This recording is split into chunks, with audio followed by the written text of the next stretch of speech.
being told the truth by some people who are in the know, and a lot of other people who aren't in the know, but they should not be kept in positions of responsibility deciding what our children should read and write and how they should think. Because here's what disturbs me about this whole discussion. And I assume that y'all are paying attention pretty closely to this. The other day, I think there was a gentleman over here who said that he had heard some of the school board members speak about this new process by which they're rewriting the standards. I too went to one of these meetings. It was near Auburn. I forget where it was. It was in high school. And for an hour, these state school board members stood up and talked about the process by which these standards are going to be rewritten. I don't know about y'all, but I try to have a sense of humor about the Common Core. I know it can be extremely depressing, but I've created certain Common Core drinking games. There's some colleges out there where you have drinking games. Hillsdale, of course, has no drinking games. Mrs. Pullman can tell you there never was such a thing going on at Hillsdale. But, you know, back in 24, for example, the show 24 was on, college fraternities would sit around. Every time Jack said, well, I'm in a church, so I'll just say, darn it, Chloe, you know, you would take a drink. Well, here's some Common Core drinking games. First of all, read the standards, and every time you come across the word diverse or diversity, take a drink. In watching the scene that's unfolding in Indiana before our very eyes, where they're talking about rewriting the standards, every time you hear the word process, take a drink. You'll be drunk soon. You'll be off your feet in a matter of minutes. Because that's all they want to talk about is the process. This is a great process. We have all these people as a part of this process. I am now a part of the process because I am critiquing the Indiana standards. Why won't these people who are in charge of our education stand up and for 5 or 10 minutes say how it is that children actually learn how to read? Why is that not a part of the process? And in fact, in that same meeting where I was addressing these school board members, I said, would it be possible to have a standard like X? And then I basically gave what would be a good, solid phonics standard. And he danced around it for 5 minutes. In other words, he either doesn't know how children learn how to read, or he doesn't want to commit himself to explicit phonics, which would make a statement in Indiana about how Indiana children and any children ought to learn how to read, and he's not willing to do that because it's too politically controversial. Are those the sort of people who should be in charge of education in this country? Or this state? So I'm going to come back to that because this is a big deal. But let me tell you where I think this actually all is going. And we see this happen. This is not a conspiracy theory because we actually see these things happening in practice. If we're not teaching our children how to read very well, they don't know very much. What's the other part to that? Well, when we give them something to read, we either make it as uninteresting as possible or we make it outright political propaganda. And in terms of the English standards, that is what the Common Core is. You can look on page 1 of the English standards, or it's actually about page 3 or 4, where they say, we're going to do something that's not very traditional. And that is, we're going to take literature out of the literature classroom and we're going to put in informational texts. Now, they don't state it exactly like that. They use terminology such as, well, we're going to have a smaller number of literary texts and we're going to have a higher number of informational texts. And that just sounds great, right? Why? Because we're living in a 21st century global economy. Drinking game number 3 of the Common Core. And we're supposed to be scared to death because of this 21st century global economy. And we just hear this phrase over and over and over again, for which we enjoy. We also join in college and career readiness, which, as Mrs. Pullman has told you, we never even heard this phrase 2 or 3 years ago. It wasn't even around. Nobody talked about education in college and career readiness terms. So what we do is we're so afraid about this 21st century global economy because none of our children will ever get a job that we're prepared to change education completely and utterly. And what's the easiest way to change it? Well, you take the English class, and whereas students used to read stories in the English class, you put in a lot of other stuff, informational texts. What do the informational texts consist in? George Clooney, Obamacare. So here's an example. In the Common Core documents themselves, in Appendix B, where they list a lot of things you ought to read, they have an article written by Atul Gawande, who's not a household name, who wrote an article in the New Yorker in 2009 in the summer called The Cost Conundrum, Healthcare Costs in McAllen, Texas. talking about healthcare costs in 2009. Any guess as to what position the New Yorker took on this issue? I think we know. So under the guise of having this complex informational text, we move in what is actually just a piece of political propaganda, an article written in a left-leaning journal, and we say, there, that's student reading. In doing so, what do we give up on? We give up on the great stories of our great American and Western tradition. We give up on stories that not only instruct students' minds, but they also teach them how to be human beings. And when you look in these literature textbooks, even when they have a good work of literature, they give you about a chapter, and that's it. They deal with it in a mechanical way, as required in the Common Core standards, in a way that's just absolutely boring. And then you move on to some other thing, and then on down the line you get some of these informational texts which tell you to do things like fill out government forms. Why do you want to fill out government forms? This is asked in the margin of the teacher's edition. Well, so that the government can make sure that it maintains your safety. This is an actual exercise in a Common Core textbook, supposedly in American literature. So this is what actually is going on. It's a sleight of hand. Therefore, students, they don't have any kind of moral or literary grounding whatsoever. If you take away their stories and you take away their insights into human nature, and you also take away the joy in loving literature and actually loving school. And despite what they say about we're not messing around with teaching practices or any of this stuff, they are. They tell you this is the way that we want to read a story. Not only in the Common Core, but also in these new Indiana standards. They say that we want you looking at the main idea and character setting and plot, so on and so forth. Is this the way that you learn how to do literature in school? It probably was. It's the way that I learned how to do literature in school. And it's deadly, boring, and in fact, stupid and trivial. And I was in a class the other day. This wasn't in Indiana, but it was in school, and this is what goes on all over the place. And the book was Tom Sawyer. And it was the scene where Becky and Tom were in the cave. The most exciting scene in the book. And the teacher kind of read it in a monotone to the students. And the students had this little workbook out on their table. And then she said, okay, class, now I want you to write down what the character, setting, and plot. Who were the characters, what was the setting, what was the plot? So they wrote down characters. The characters were Tom and Becky. Oh, and Injun Joe. He was in the cave, too. The setting, where were they? They were in the cave. What was the plot? They were trying to get out of the cave. That's it. It's not a discussion. There should have been a discussion about what was going on. What was Tom doing? He was using his kite string in order to find his way around the cave so he could find his way back to Becky, because if he goes too far from her, he'll never see her again. What was he doing? What is Tom doing? Is he being heroic? Is he being clever? All these things we thought about Tom, about how irresponsible he is. Now he's using this kind of mind that was made for this sort of hijinks in order to be a hero. Or just ask a simple question. What would you feel like if you were in the cave? That's all you got to do with students to have a discussion about literature.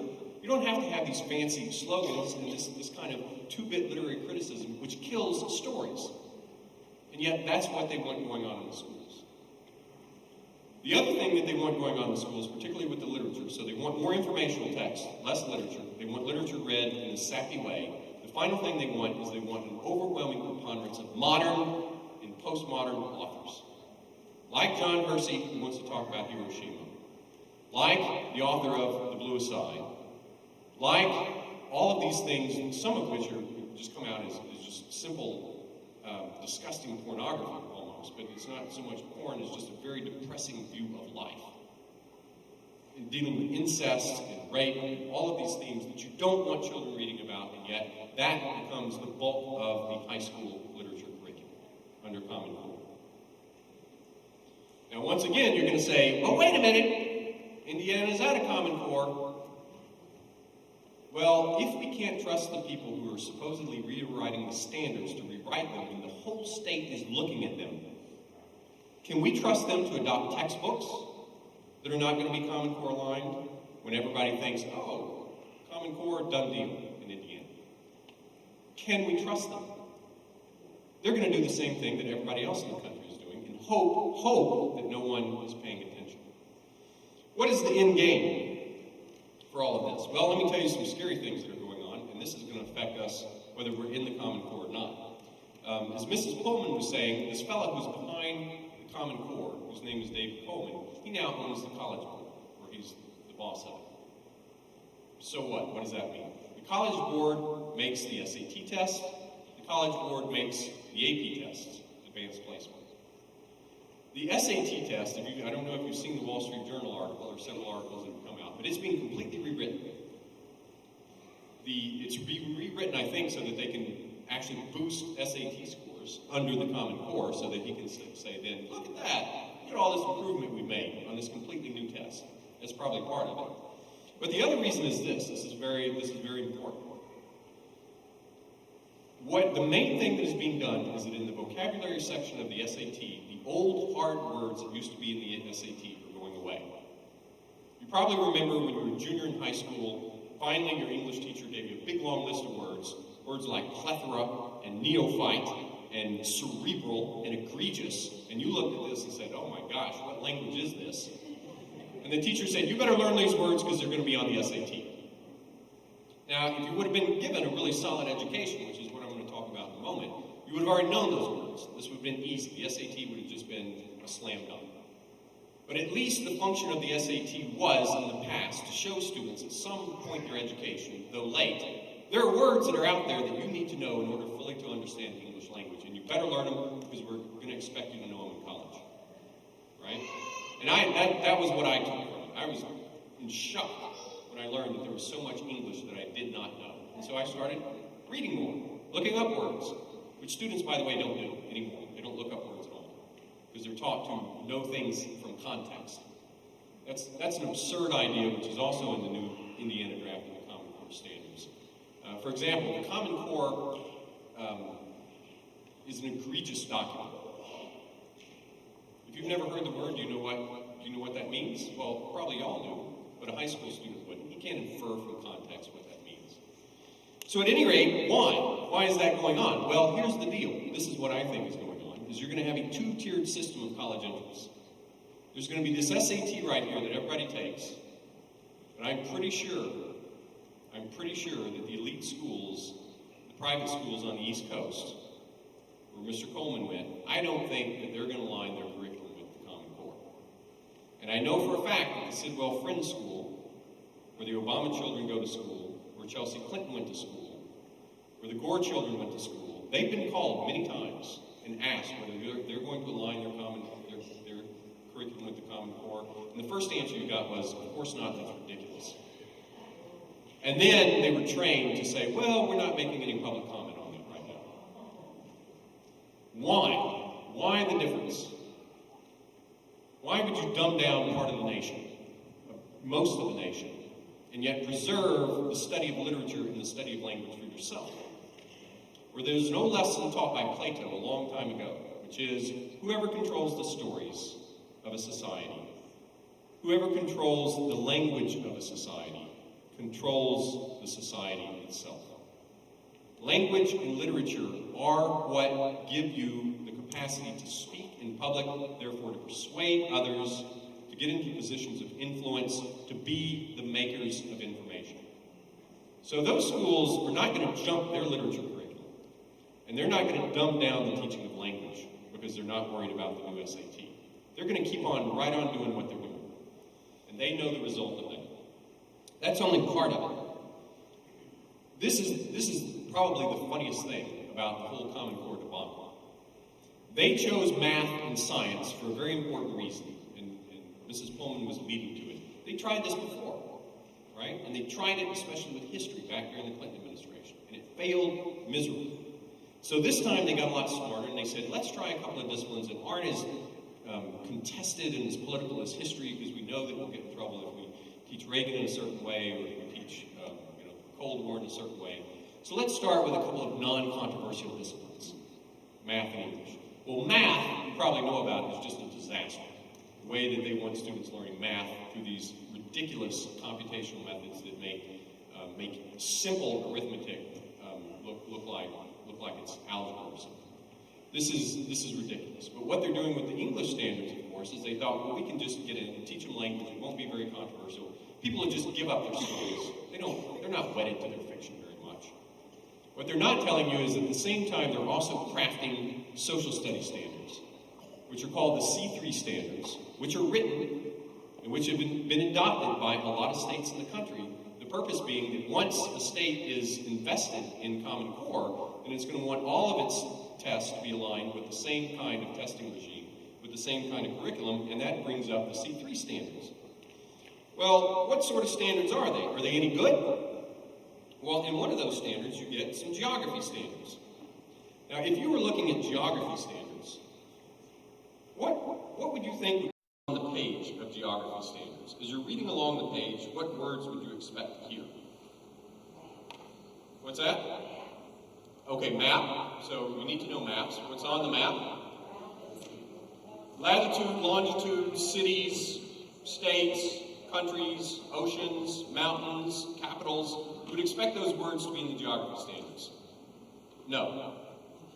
I can't find the word continent in the geography standards. I can't find the word state in the geography standards. If it's there once and I've missed it. I can't find the word capital in the geography standards. So what words do you find in the geography standards? There are 2 or 3 top ones. You want to take a guess? Have you been to one of my talks before, sir? Okay. Well, I've had people guess global, and there's a lot of global in it. Societies in the geography standards all over the place. But the number one word, it seems to me, and I haven't done the exact count, but it is environmental. And here's how these things are written. Explain how, this would be at a 2nd grade standard, explain how the cultural and environmental characteristics of places change over time.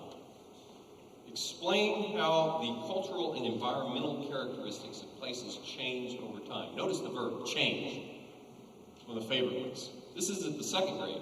By the time you get to the 3rd to the 5th grade, look at how the standard changes.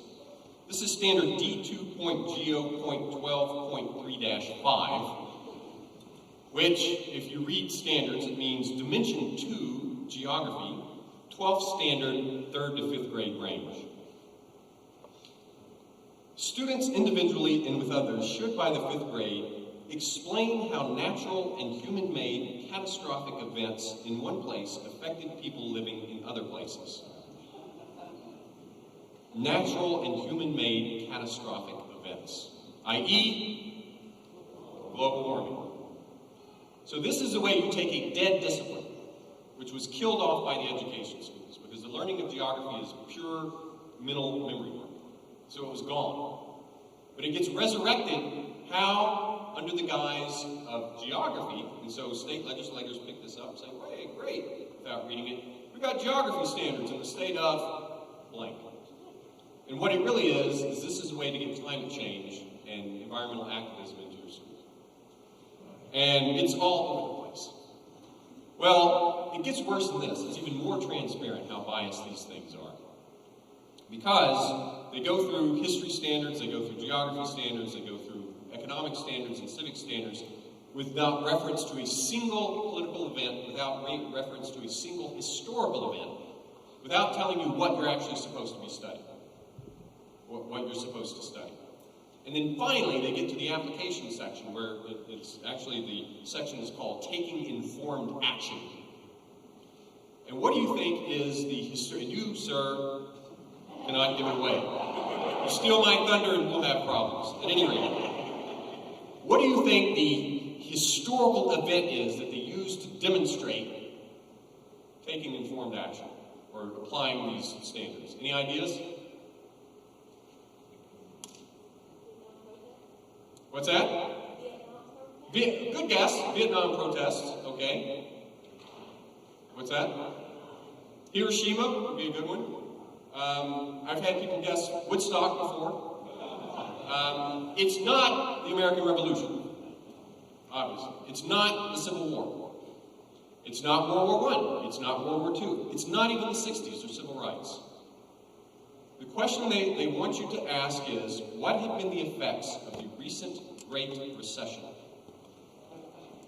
That is, I think, the recession that we're still in. I'm not exactly sure. How can they possibly talk about the Great Recession in the past tense? I have no idea.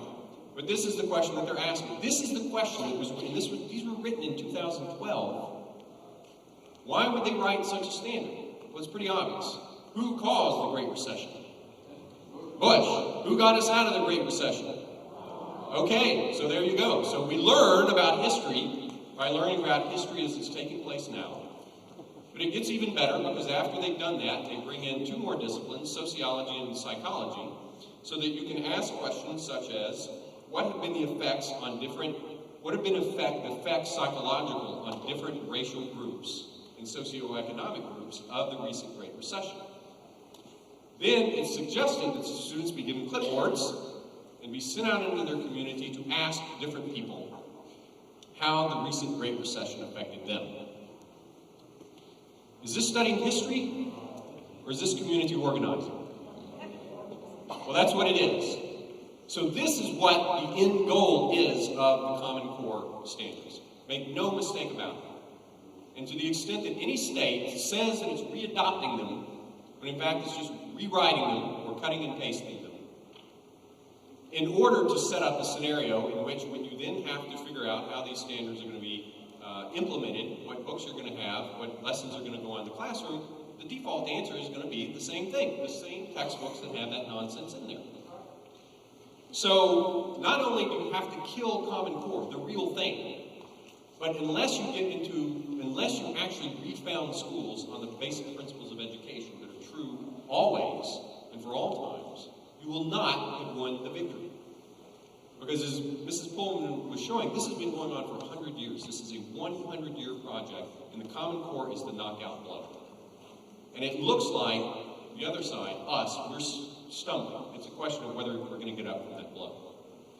So, back to the actual topic of this, what this original gathering was supposed to be about. How do we do that?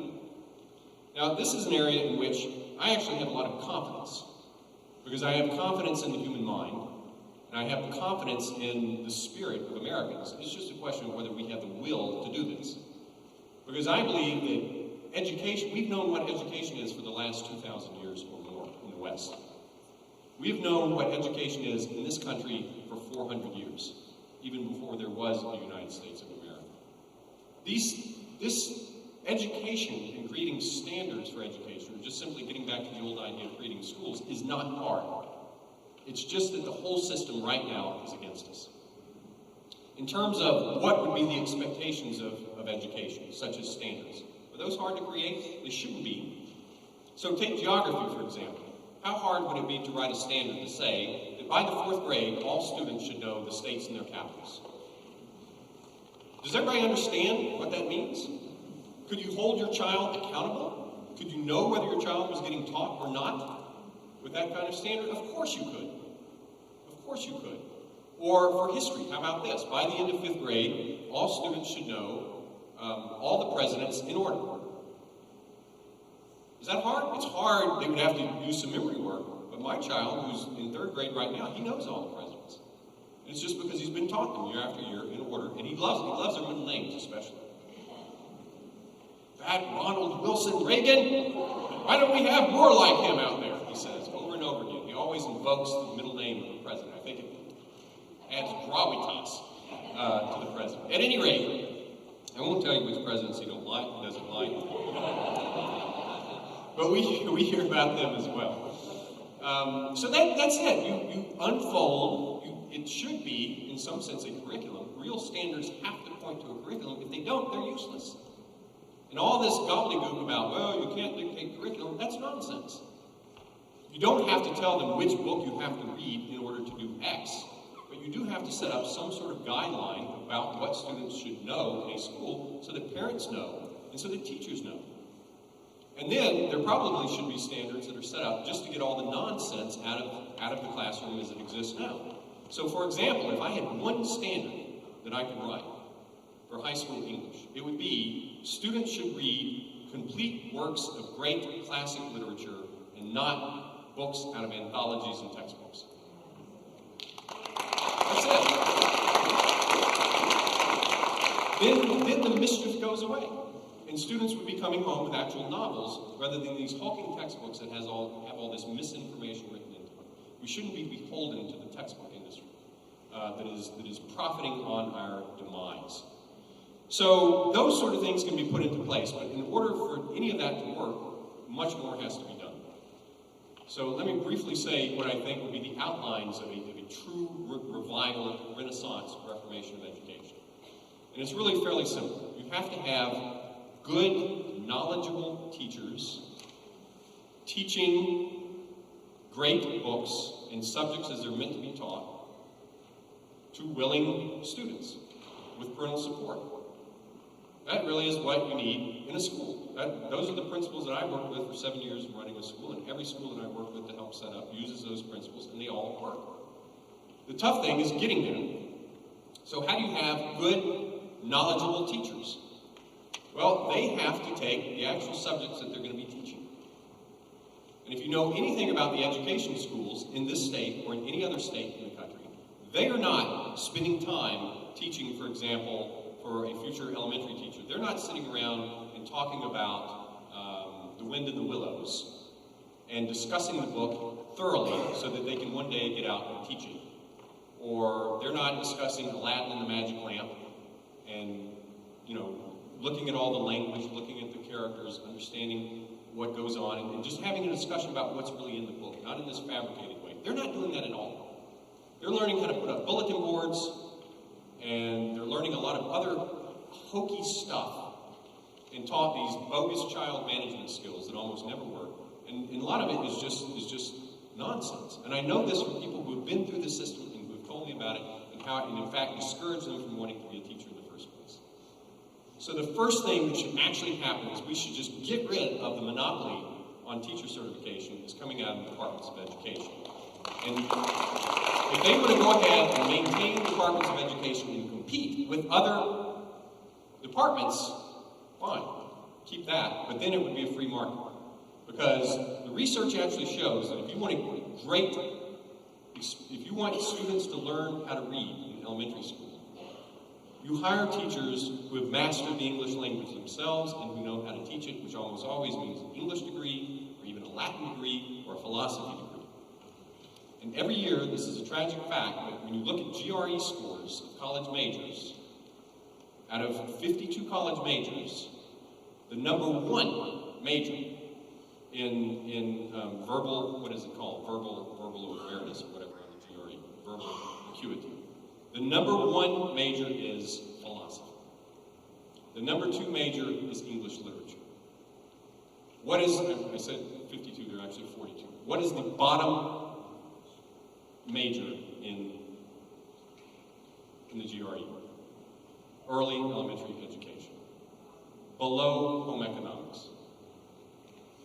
Folks, we want our students to be able to read, and that means two things. One, having a great teacher, and then two, having instruction in the right methods of teaching reading and understanding what literature is. That's just the reality. This offends a lot of people because there are a lot of good-spirited teachers there who love children and who've gone through the education programs in order to become teachers. That's fine, but any of those teachers have to be completely retrained, and I have to do this all the time when I'm helping start schools, or the whole education major needs to be junked, and that's not being done. In fact, even in charter schools in the state of Indiana, 90% of the teachers going into a charter school have to have certification, which means they have to have gone through an education program. So Mrs. Pullman back here, who has an English major and is extremely articulate, could not teach, even in a charter school, unless she were the one teacher in the school, students English. Something's not right about that.